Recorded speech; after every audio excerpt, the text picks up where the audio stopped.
Train বিলম্ব হবে আমরা এটা ধরেই নিছি, যে প্রথম দিন যখন যাত্রা শুরু করে তখন ট্রেনটার যে অবস্থা থাকে, পরবর্তীতে যাত্রীর চাপ কিছু বাড়ে এবং প্রতিমধ্যে নানান ঘটনা যেটা কিছুটা আমাদের নিয়ন্ত্রণে আছে আর কিছুটা আমাদের নিয়ন্ত্রণে নাই। তো সেইগুলো সবগুলো বিবেচনা নিয়েই ট্রেন কিছুটা বিলম্ব হবে আমরা ধরে নিই, এবং সেই বিলম্বটা আবার যাতে না বেড়ে যায় অথবা কমানো যায় এই জন্য আমরা যখন গন্তব্যে যাই, যেমন ঢাকা থেকে যে ট্রেনটা বিলম্বে যাচ্ছে সেটা গন্তব্যে যাওয়ার পরে, যেমন ঢাকা থেকে সকালে একতা ট্রেন আমার হয়তো যদি লেট হয়ে যায়, তো এটা যেহেতু যাবে হচ্ছে হলো পঞ্চগড় থেকে আমরা ওখানে আমাদের আরেকটা এক্সট্রা গাড়ি আছে, ওটা আমরা রাইট টাইম দিয়ে চালায় নিতে পারবো। এইভাবে আমরা ম্যানেজমেন্ট কিছু করে রাখছি যাতে এই বিলম্বটা আর বাড়ে না, অথবা আমরা এটাকে মেকআপ করে আমরা বিলম্ব ছাড়াই চালাতে পারবো। যেগুলো বিলম্ব যেগুলো হচ্ছে আমরা প্রতি ঘন্টায় আমরা মনিটরিং করতেছি, এবং এটা আপনারা জানেন যে পূর্বাঞ্চল পশ্চিম অঞ্চলের সমন্বয় করার জন্য পশ্চিমাঞ্চলের কর্মকর্তা আমরা এখানে নিয়ে আসছি, তারা 24 ঘন্টা কাজ করতেছে। তো আমার মনে হয় না খুব বিলম্ব একটা হবে, কিছু বিলম্ব থাকতে পারে, তো সেটা আমরা সহনীয় পর্যায়ে রাখবো বা থাকার জন্য আমরা চেষ্টা করতেছি।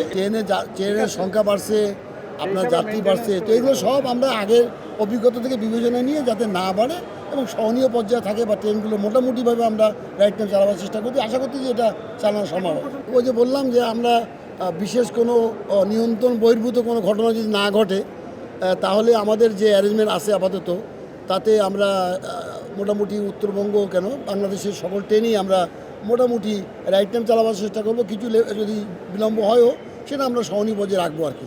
না, সার্ভার ডাউন এই কথাটা আমাদের নোটিশে কখনো আসেনি। আর আপনারা নিজেরাও জানেন যে আমার যেখানে টিকিট হলো 33,000 34,000, সেখানে আমার একসঙ্গে কখনো 1 কোটি 1.5 কোটি লোকও ট্রাই করতেছে। তো আপনারা নিজেরাই বোঝেন যে আমার টিকিটের প্রাপ্যতা আর আপনার চাহিদা পার্সেন্টেজ কত, তাতেই বুঝবেন যে আসলে সবাইকে খুশি করা তো যাবে না। আমাদের যে স্বাভাবিক যে ট্রেনগুলো চলে এর বাইরেও আমরা অতিরিক্ত যে ট্রেনগুলো, এটা কিন্তু শেষের 3 দিন আমরা এটা সংখ্যা বাড়িয়েছি, এবং অন্যান্য বগি যেগুলো সংযোজন, এটা আমরা প্রথম দিকে কিছু সংযোজন করি, পরবর্তীতে যাত্রীর চাহিদা বিবেচনা করে বগি সংযোজনও বাড়াই। এবং অনাকাঙ্ক্ষিত ঘটনা যদি বিশৃঙ্খলা যাত্রীরা না করে, আমার মনে হয় যে আমাদের যে ব্যবস্থা আছে এবং অতীত অভিজ্ঞতা, আমরা মনে হয় যে এটা সামলাই নিয়ে আমরা ট্রেনটা চালাতে পারবো, এবং শেষের দিকে চাপটা এটাও আল্লাহ চাইতো আমরা সকলের সহযোগিতা ইনশাল্লাহ উত্তর দিতে পারবো।